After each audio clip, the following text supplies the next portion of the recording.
Crises arrive uninvited, disrupting the familiar rhythms of our work lives.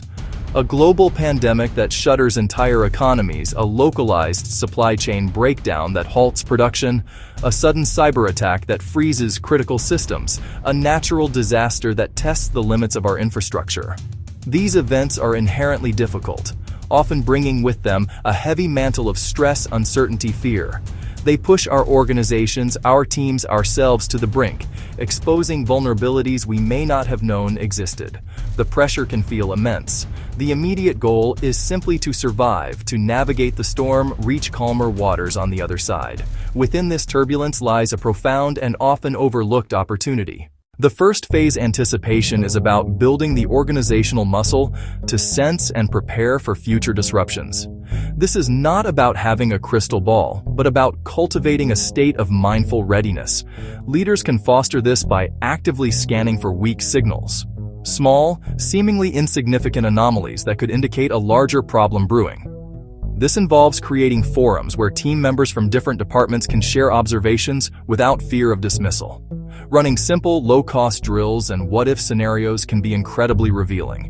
These exercises are not about predicting the exact future, but about testing your communication channels, testing decision-making protocols, and testing resource availability in a low-stakes environment, allowing you to identify and fix gaps before a real crisis hits. Once a crisis is underway, the organization shifts into the coping phase. Effective action and clear communication are paramount. Teams need leaders who can provide direction with clarity and calm, cutting through the noise and focusing everyone on the most critical tasks. Roles and responsibilities must be explicitly defined to avoid confusion and duplicated effort. These principles of crisis learning are not just theoretical. They are actively demonstrated in organizations that have successfully navigated profound challenges. In healthcare, many hospital systems learned hard lessons during the initial COVID-19 waves. One large urban clinic faced severe shortages of personal protective equipment. They instituted a rigorous series of rapid debriefs. The sessions included nurses. The sessions included doctors. The sessions included supply chain staff. They identified procurement bottlenecks. They identified communication failures between units. They diversified suppliers. They created a real-time inventory tracking system. That allowed them to manage resources much better during later surges, improving patient care and staff safety. The retail sector provides another example. Lockdowns shuttered storefronts and threatened a major retail chain. They redeployed store employees to handle a surge in online orders. They turned closed locations into mini fulfillment centers. In Adaptation, they formalized cross-training programs. They invested in their e-commerce platform. At the very heart of an organization's ability to learn from crisis is psychological safety. Psychological safety means it's safe to take interpersonal risks, speak up with ideas, ask questions, raise concerns, admit mistakes without fear of punishment or humiliation. In a crisis, when info is imperfect and stakes are high, psychological safety is a necessity. Frontline people are often the first to see what's really happening. They'll only share that critical info if they feel safe. Leaders can cultivate safety by modeling vulnerability, by admitting they don't have the answers, by thanking people who bring difficult news or dissenting opinions.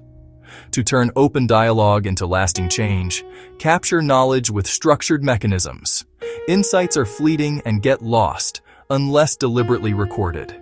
You don't need a complex system. Simple tools work. A shared digital folder, short video testimonials from team members, one-page summaries for each incident. Capture not just the what, but the why, the context, the trade-offs, the reasoning behind decisions.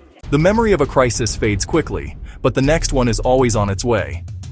The organizations that thrive in an uncertain world are not those that avoid disruption, but those that learn to ride its waves.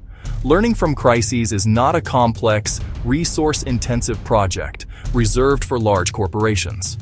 It is a continuous habit, a cultural commitment to curiosity and improvement that can be started today, no matter the size of your team or organization. The journey begins not with a grand strategic plan, but with small, deliberate actions practiced consistently that build powerful, lasting, adaptive capability. The time to act is now. while the experiences are fresh and motivation is high. Do not wait for the perfect system or the ideal moment. Progress over perfection is the mantra. Begin with 3 simple, high-impact actions. These steps require minimal resources but signal that learning is a priority. First, schedule short, regular reviews after any significant unexpected event, whether positive or negative. Keep these sessions to 30 minutes to stay focused.